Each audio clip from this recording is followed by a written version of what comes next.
best record, 73-27 through 100 career starts by any quarterback all time. And we knew the Ravens would come back after a 1-5 start. They might even win the AFC North. So it might happen because they just take things from town sometimes, if you know about that. Wow.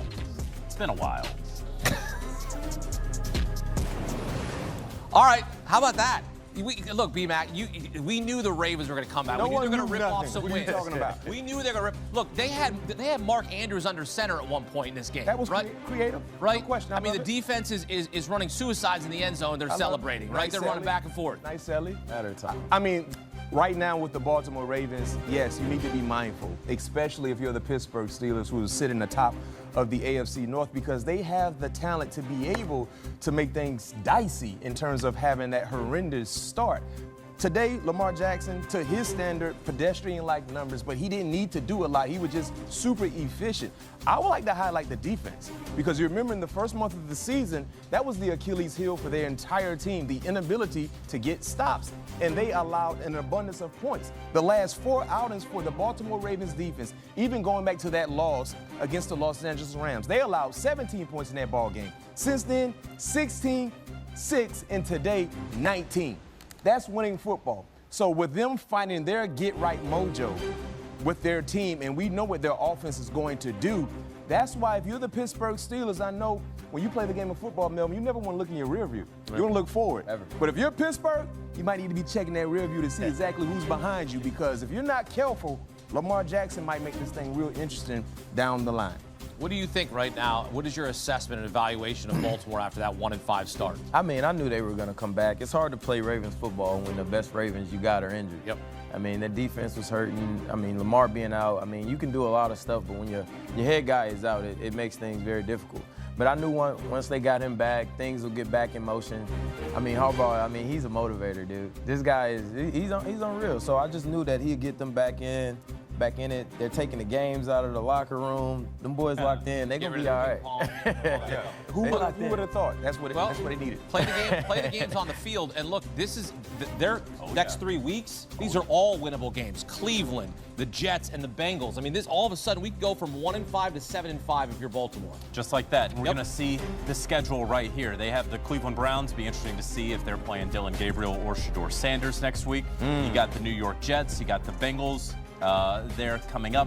And then the games that frankly, that's going to decide the season. Week 14 through 18. Right. Well, I mean, and honestly and frankly, right, because this is a 2-horse race in that division. Yes. So it's going to be the Steelers and the Ravens games. It's week 14 and week 18. You can almost, if you're the Ravens, it's not that they had to win out, right? That'd be crazy if they did that, starting 1-5 to go and win out the next 11 games. They've been taking care of business. As long as they can beat your Steelers, they can drop 1 or 2 in there somewhere. But it ain't going to happen the next couple weeks. Well, you know, Cleveland has been known to play Baltimore tough in that division. The Cincinnati Bengals, they have been known to play Baltimore tough, especially Jamar Chase. Jamar Chase loves playing against the Baltimore Ravens secondary, right? So we just talked about when you think you know you don't know in the National Football League. That's why it's the best game to watch here in our country, because when you think you know you got a bad team playing against a good team, guess what happened? Ask the Miami Dolphins and the Buffalo Bills. So don't be counting the Browns out and Cincinnati out just yet. Oh, okay. Yeah, don't be counting them out. And you're a Cleveland Brown fan. What are you talking about? You know, my favorite website every day is Tankathon. Aside from CBSSports.com, Tankathon, okay? I don't even know what kind of website it is. Tankathon, I'm looking at the schedule so I know where I'm going to be drafting next year. Right now, the Cleveland Browns drafting 4th. You already looking at that? Oh, man, it's a tough year. What do you think the fans do? What do you think the fans do in Cleveland? We're looking at Oh, that's tough. You already looking at next year. We're looking at the first pick. We're trying to see who we're going to get next year. I don't know who we're going to get. We'll see. Lamar Jackson, 4th best record through 100 career starts by any quarterback all time. 73-27. The Ravens' 3rd straight win after starting the season 1-5. Here comes Baltimore.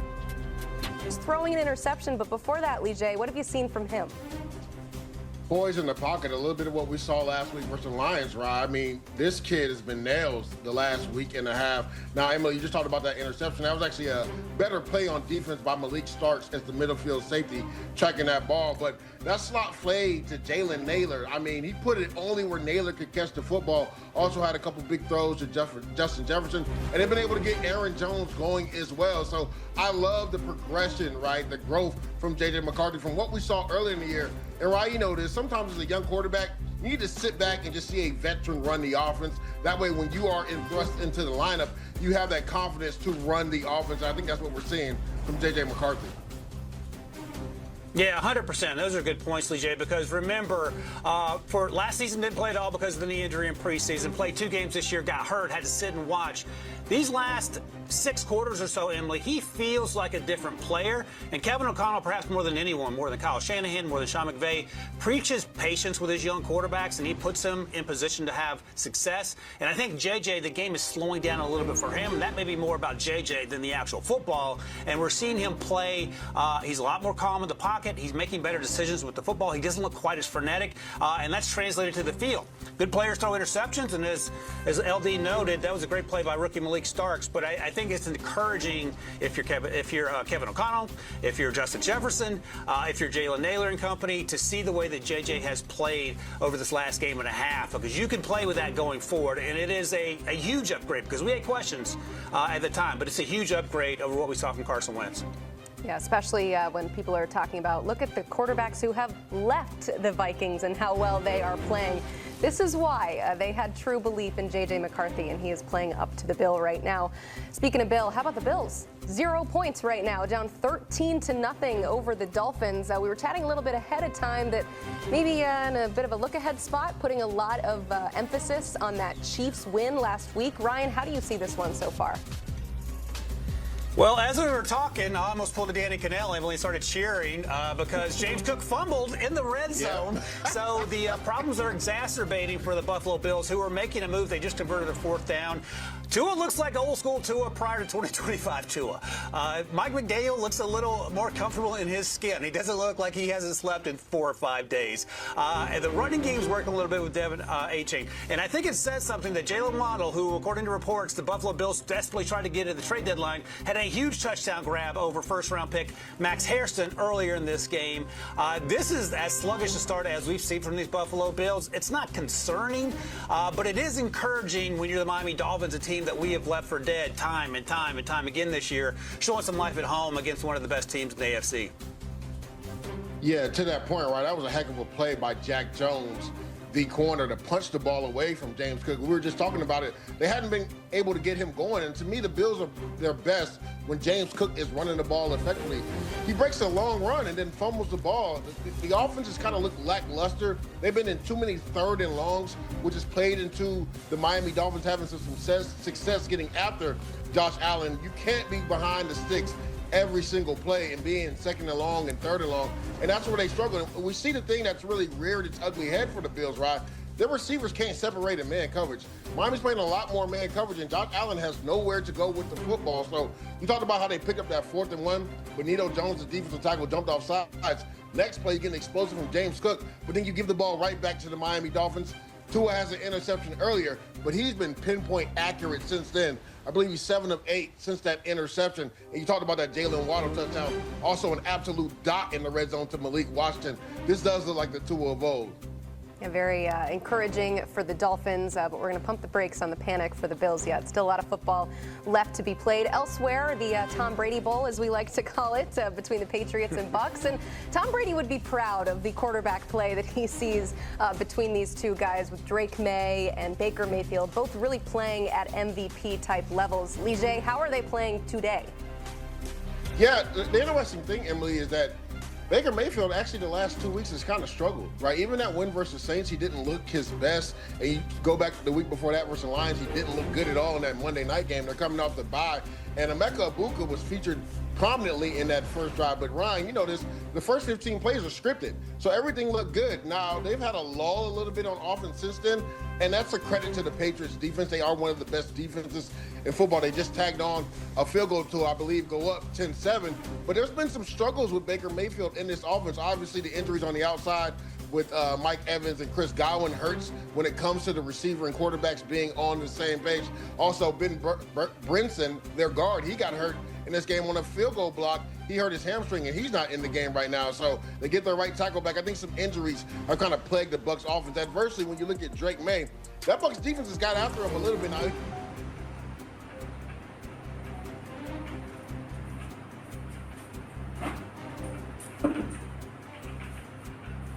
Bây giờ mình sẽ hướng dẫn các bạn làm bài ạ.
Ai? Anh á?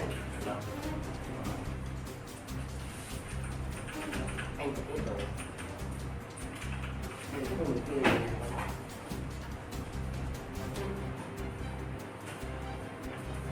Đấy nè, để mình chăm nó là ít. Đó là không được.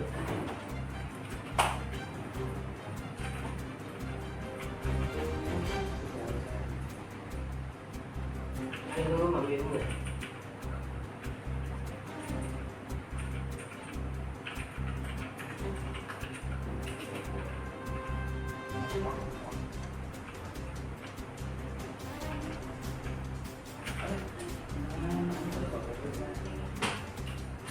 Ini 50 người tin không? Người nó kẻ kia mới đầu là cho nó hiểu được. Không tối không biết. Không biết. Không nhìn được. Ô, số lượng 59 này. Đây. Số đây số này. Ok rồi.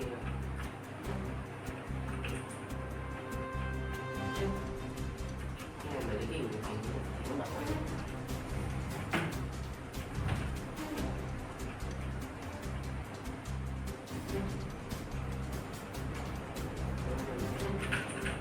Phải xuống lại không được. Buổi trưa này đi ngủ cái nào phải đó chút tầm 41 điều hạ rồi, hạ không bị hạ rồi. Mà không thì nó sẽ giúp kinh nghiệm làm mà thôi. Đi ngủ xong chiều nó dậy. Không nói gì. Có, nhưng mà dậy em tự tắt đi. Mà con là cứ mở tay tắt đi. Đây là anh nghĩ mà, nhưng mà sao cứ lại bình thường. Cái gỗ này thì một giờ.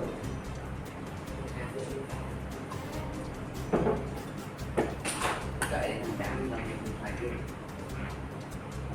Đấy nó hợp tác ra cái tàu đấy. Cái nó đen. Bạn hai. Bạn hai này. Bạn hai. Nên là hợp tác bạn hai ấy. Tôi nghĩ là thì là đi. Chỉ như như nó không có số không. Có cảnh trợ nó bị đẹp. Tôi biết. Thì nó ở đây nó đồ thôi. Thì chắc là rất không.